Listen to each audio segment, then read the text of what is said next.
Oh, my poor old heart can't take it. Hey guys, welcome back to the channel. It's movie review day, so I thought we'd do a little bit of a deep dive on a movie that I came across a few years back. If you are new here, hi, my name is Jasmine. I do TV commentaries, story times, and movie reviews here on my second channel. You can check out my main channel where I do drawing, I talk about art, and I also have some tutorials up on that channel. This video is sponsored by my art business. Yes, when I'm not watching ridiculous reality TV shows, I'm usually drawing in my free time. The link for that is in the description.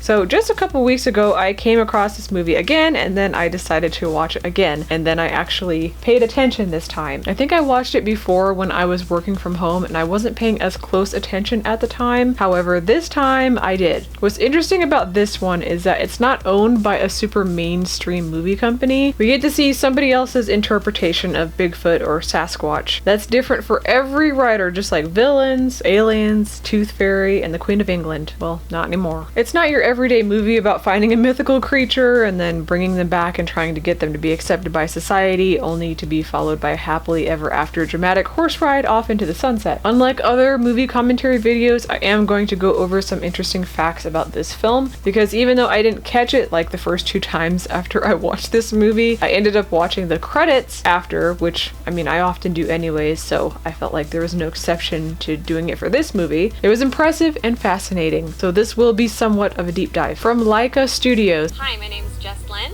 I'm a senior hair and fur fabricator. We are in the Leica archives today. I was right. I present to you Missing Link. The main character is Sir Lionel Frost, and he is voiced by Hugh Jackman. Yes, that one. He's an explorer, and his assistant is Lemuel Lint. The movie is set in the 19th century.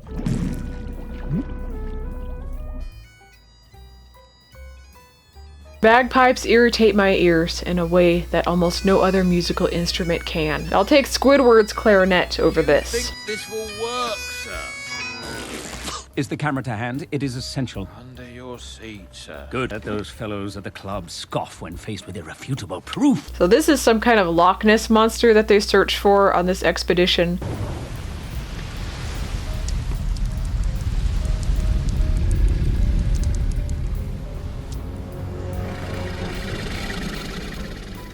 Lionel. Darwin's finches. She's real. Good. I knew it.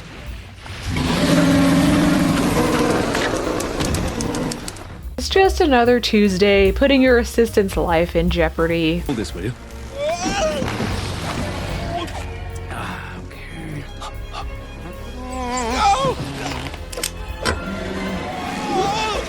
A little to the right, please. Do any of you have friends like that? No. My right. That's it. That's it. Now, what do we say? Help me! No, Mr. Lint. What else do we say? My hands are bleeding. Can we say cheese? Please! Close enough.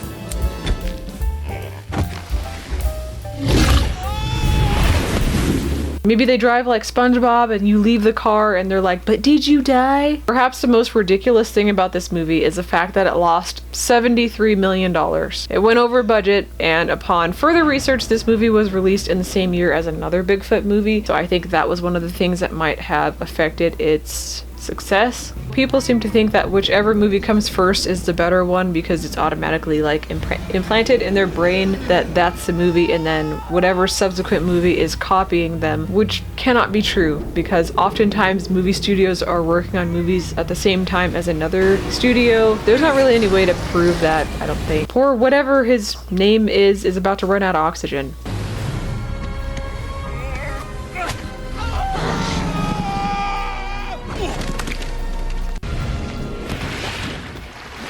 At least you got a picture, right? Do buck up, Mr. Lint. No harm done. The things people will do to get a good photo, even in the 19th century. You were mauled by a prehistoric lake monster. How many people can claim that? None. Because they're all dead. Was it even a good photo if you weren't putting somebody else's life in danger? But you were made of sterner stuff. What is wrong with you? I'm a human being. He's willing to stake your life on it. Yes, one of over 1.5 billion. That creature, on the other hand, is one of a kind. There's a billion of you, Lemuel. There's only one Loch Ness monster. It's no wonder you can't keep anyone around. Do stay, Mr. Lint. I'll make absolutely sure you don't get eaten again. I promise. You said that last time. You, sir, are on your own. Lionel receives a letter about a mysterious creature living in the woods. Dear Sir Lionel Frost, this famed seeker of mythical beasts. So this very mysterious creature is the one that he's been searching for.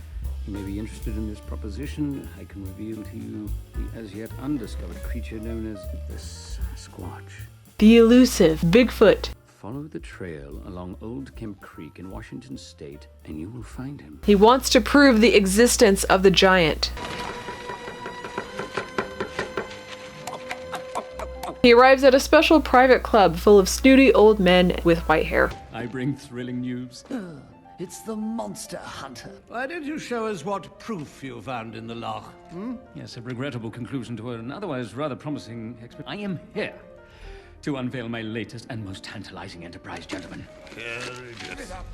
What I have here, cast of a giant, non-human footprint. That's a big foot. I bet he's a big fella. He wants so badly to be part of this club of mediocre men. One of dozens of documented eyewitness reports of a mysterious creature. Huge, hairy, and walking upright. Neither ape nor man, but the link...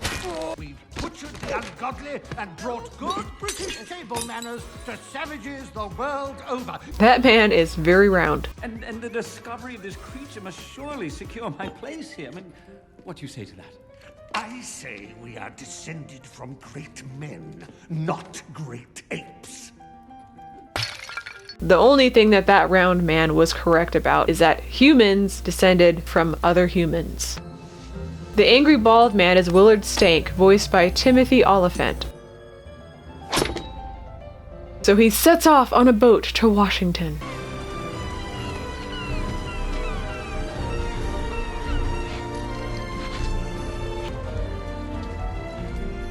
This scene is hilarious.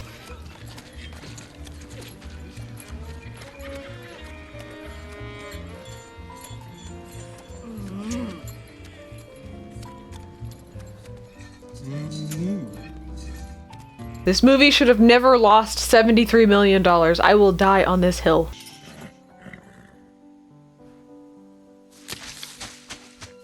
Stop, please!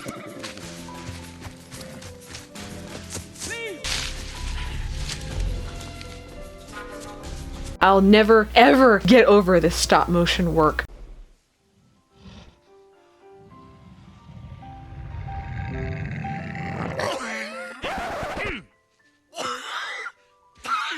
Still there. It took 5 years to make. There it is. Like a nut or a field mouse or something like that. I don't know. Am I rambling? I'm a little nervous. Sir Lionel Frost, I presume. He's an advanced species. You're exactly as I imagined. 8 feet tall, chest circumference 70 inches, total weight around 650 pounds. Well, I would say it's more like, 630 pounds. And look at the size of those metatarsals. Whoa, sir! Wow, your hands! You just met him and you're up in his Kool-Aid already. Oh, and I forgot to mention that Link is voiced by Zach Galifianakis. I smell you. Yeah, sure. I mean, I bathed recently, like 2 weeks ago in a creek. So sure. You didn't drink from the creek, did you? Remarkable. Sorry, you called me by my name. How do you know me? I wrote the letter. John Craney is a puppet fabrication supervisor. Okay, so that's a real actual job that exists. He says, the movie's Mr. Link consisted of more than 250 discrete parts. The production worked with 11 naked Links and 12 clothed figures. All the armature's joints are manufactured in-house. All the hundreds of tiny pieces of urethane fur are hand-painted. End of quote. Take me away from this place. I'm lonely. I have none of my kind to live with. No family. Many miles away on the other side of the world, they talk of this creature. He's a snowman. The Yeti. I think these Yetis are my cousins. I want to go to that cold place. I wouldn't have to spend the rest of my life alone.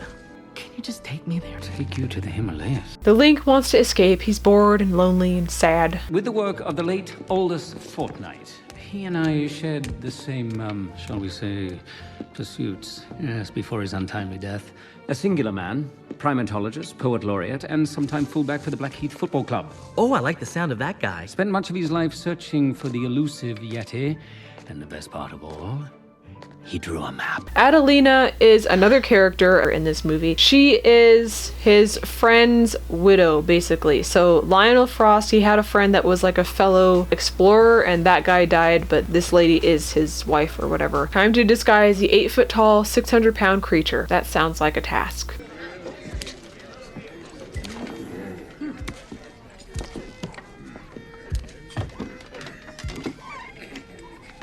Note the cash-only tattoos on the bartender's knuckles. What can I get you? We'll need lodging for the night and a cup of Earl Grey tea with a spot of milk. You seem to have me at a disadvantage. And that's just how I like it. So I wanted to talk about this other article that I found, and I just want to say yet another thing that I forgot to bring up. The puppets are so good that you cannot distinguish them from the CGI characters. Take the bar scene, for example. In this article that I found on businessinsider.com from 2019, it shows which characters are puppets and which ones are CGI. So when you watch the actual movie, like even with my eye for detail with drawing, I didn't even distinguish them from the puppets. And a quote from the article says, "From a stop motion perspective, we try to push the performance more than we ever have pushed before." Schiff said, "We're always trying to strive to make them more believable, to allow the viewer to forget that they are watching an animated film, that they are just watching a film." End quote. Okay, well you did that, so thank you. See, this was almost unavoidable, but you men just had to brag about your catch.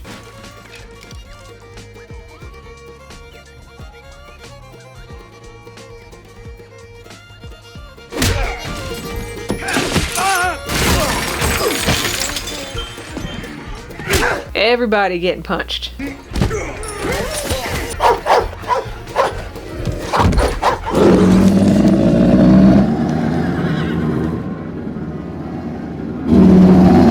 never completed his quest. Died in the trying. Oh no, he's crushing the train passenger seats. Those fat phobic seats? This feels very confined. Is it hot in here? I think I need some air. Fine, fine. By all means, crack open the window. Oh, that's better. His friend's widow possesses a special map to the Himalayas where the Yetis reside. Saddened me to see you shut away in this old house surrounded by memories of times long past. You were always such a vibrant, spirited, intoxicating woman. Stop! What is wrong with you? Oh, typical. You come here because you want something and you think you can charm me and you can flatter me and I will do just as you say. Yes. Come along, Mr. Link. Caught in the crossfire. Time for a little breaking and entering. Now, throw this rope over the wall. What did you just do? What do you mean I threw the rope over the wall? Sorry.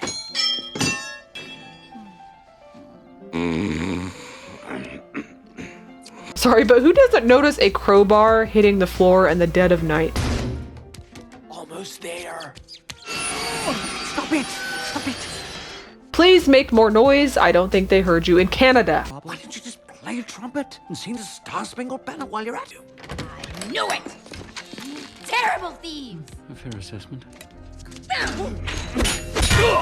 Again, the doorman becomes a casualty. Animated and stop motion movies, they are made years in advance, so it's unlikely that someone is copying another. The general public doesn't really understand how movies are made, nor the amount of time that it takes to make a film. The movies are under different companies, they're in different styles, they have different plots, they have different types of humor, different audiences, which brings me to my next point. One of the articles that I read said that Missing Link likely lost money because, get this, they couldn't figure out what audience it was supposed to be reaching. In my humble opinion, it's for whomever wants to watch it. You can't group everyone into a box. If they like a movie, they like it. The thing about animated movies that I think a lot of people miss is that they aren't all for younger kids, and they're not always comedies, even if there are some funny scenes. They're not always in the comedy category. It's usually drama or adventure, kind of geared towards an older audience. Or they make it a musical, which you already know that I generally hate.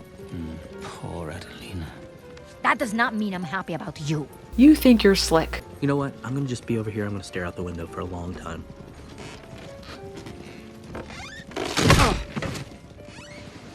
They made outfits for each character in this movie with special tiny patterns, like custom patterns to fit the scale of the puppets. Do you see all of that background, all of the sky, and there's a lot of like the forest part? That is all green screen. He will shoot you dead, skin you, and have your pelt as his hearthrug. If that happened, I have no chance of winning my wager. Lionel! Although the actual sets where the characters are, most of those were built from what I understand. And I would say for stop motion, this is excellent. See, this is what kind of fooled me in the beginning. I thought that this was an animated movie and it's not. But I knew that there was something very, very different about the way that the characters looked when I was watching it, and I couldn't figure out why. I had to rewatch some scenes and I still couldn't figure out what about this movie was so different. And then I finally realized at the end when I watched the credits that, oh my gosh, it's a stop motion movie and everything makes sense now. But it was really fooling me because the fluid movements of the characters in this movie is actually pretty crazy. It really fooled me into believing that it was entirely animated. I remember reading another article that was talking about how the stop motion work in this movie was almost too good to the point where people assumed that it was animated, so it's not just me. I wonder if they injected some of Zoe Saldana's personality in her character. I do see a theme with her in Avatar and Guardians of the Galaxy. I feel like those characters also have a little bit of her personality, which maybe that is why it makes the characters so much better. Your name is going to go down in history as the world's greatest adventurer. At least you have a name. One of your own, I mean. I don't think Mr. Link really counts. Perhaps we might remedy that. What do you mean? You must choose a name. A name that has special meaning to you. Kind of like that when some characters have like the actor's personal touch. Perhaps the name of someone in your life who touched you. Here. My nipple? Your heart. Oh, yeah. One of the most surprising things about this particular film is that it won a Golden Globe. Would you have guessed that? Me either. It won the Golden Globe Award for the Best Animated Feature Film. That makes it the first non-CGI animated film to win in that category, and the first non-CGI animated film to win one since 2008. Some years back, there was a young prospector who came to live in the woods. One day, they came close to my cave while out picking berries, and they saw me, and they were just standing. They didn't scream, didn't turn and run away like most people do. They just smiled. Perfect. And what was the prospector's name? Susan. Susan. Yeah, Susan. Look out, here comes Susan. So this prospector was a girl? Yes, that's correct. Well, then that is a girl's name. Uh-huh. Missing Link also received a nomination at the 92nd Academy Award for Best Animated Feature. Adelina? What's wrong? What's wrong? You lost for words. Stink! Put your hands where I can see them.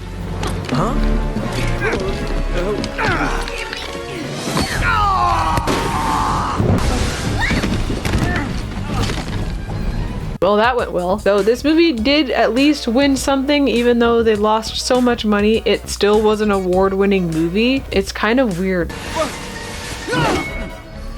That's a little bit below the belt, isn't it? What? The story was very well written, and there were a lot of parts in the story where you think something's going to happen, but then something else happens. You hold on a second. I am! I'm here. Oh!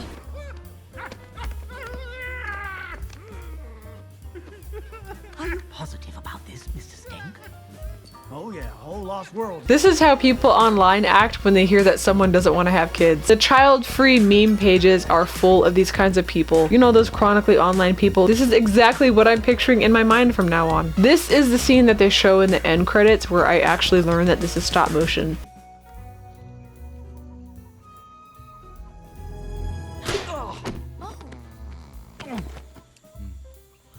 Good morning. The elephant build came to the rigging department because it was really unusual. It's not a biped character, humanoid character, so we get to build the armature and the related rigging that goes to it. You know, you don't get an elephant every day. I used to always be the miniature toilet paper person, and then I was promoted to elephants. The desire was to have this puppet move in a way that allowed the musculature to move under the skin in a really natural way. To see all that work finally come together from all these people, all these departments, it was just a shot to be very proud of. The real icing on the cake is when we're done, and we're done with a shot, and it's turned into a film, all of our work is erased. So it's top secret, and nobody ever gets to see it.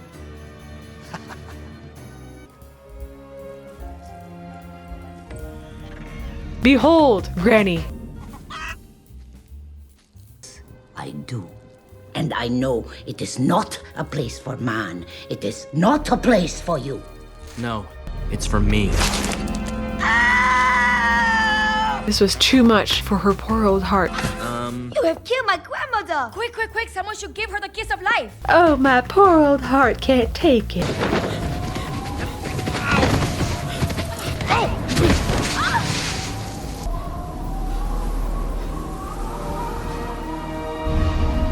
This wasn't the welcome that they were expecting. Brother!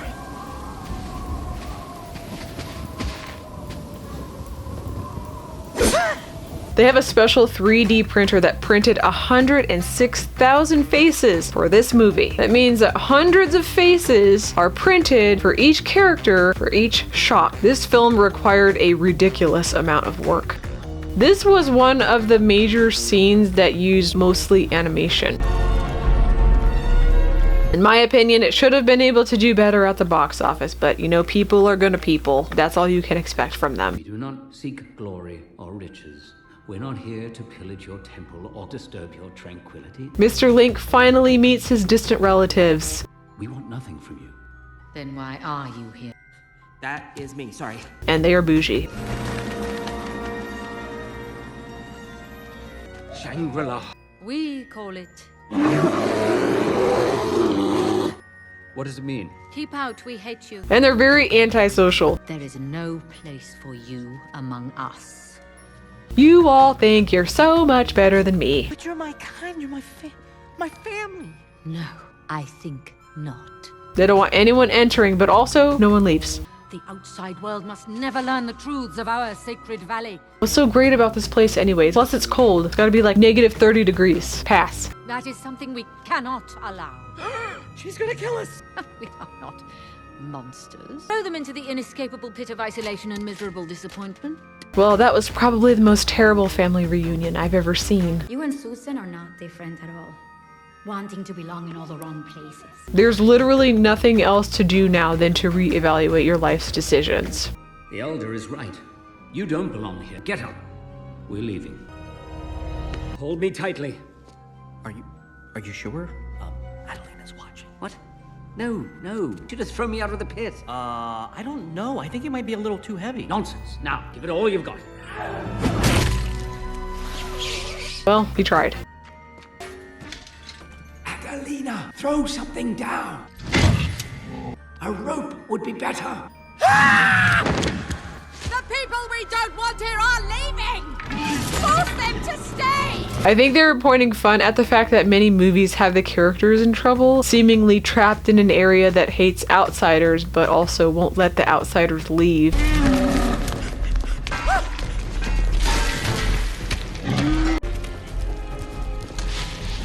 This is where it ends, Frost. Look at you. Hand in hand with apes and women.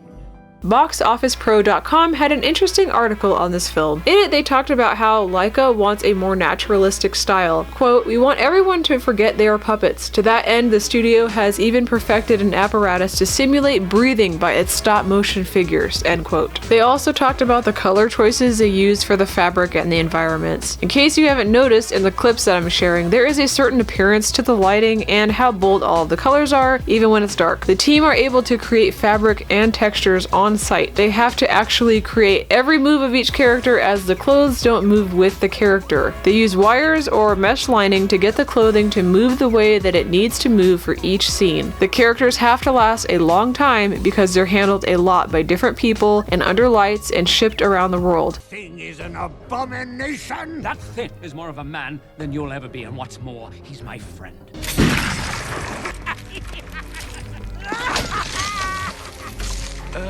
His own team realizes that he's nuts. Sir, maybe let your team escape before you start destroying places. Not everybody wants to die with you.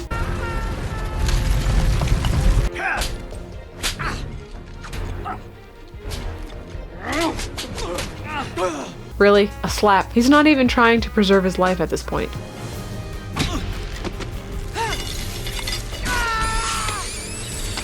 Every next fall they take, you just cringe like, oh, they're still alive, but barely. No one is sad he died. Let's be real. I wanted to say thank you. Don't even mention it. Okay.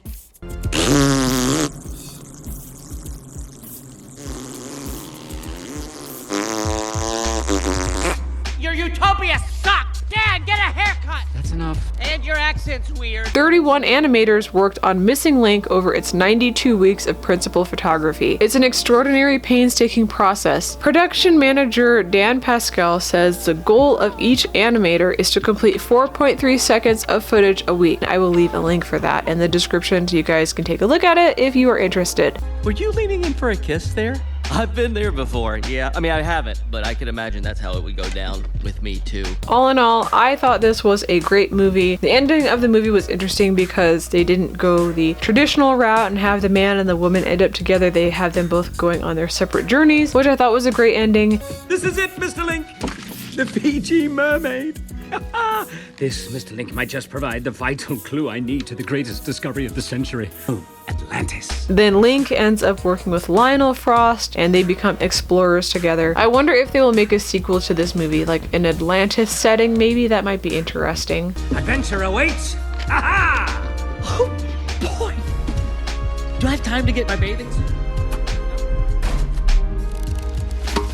So if they do make any more movies, it might be a pretty interesting pairing of characters. We'll just have to see what comes up over the next couple of years. I don't know, maybe I'll do like a second review on this if they make a second movie and kind of tie them together, because I thought this was a pretty interesting project. It was quite different from other stop motion projects that movie companies have. That's why I wanted to kind of look further into it. It's almost as detailed as regular animation, which is why I got curious and started looking up all this stuff, and I was really impressed with the animation work. So I thought this was a great movie. It had some funny parts in there. Also, I do have some new merch on my website. I just wanted to quickly announce that there are some mouse pads. I have duffel bags, so if you're looking for a new gym bag, and take a look at some of my merch. I do have some coasters as well as journals and some phone cases. Head over to the link in the description. Don't forget to follow me on Instagram at jasminebaker.artist. Check out my website, jasminebakerart.com, and I will see you in the next one. Bye. This was too much for her poor old heart. Oh, my poor old heart can't take it. Oh, my poor old heart can't take it. What are they selling? I can't hear you.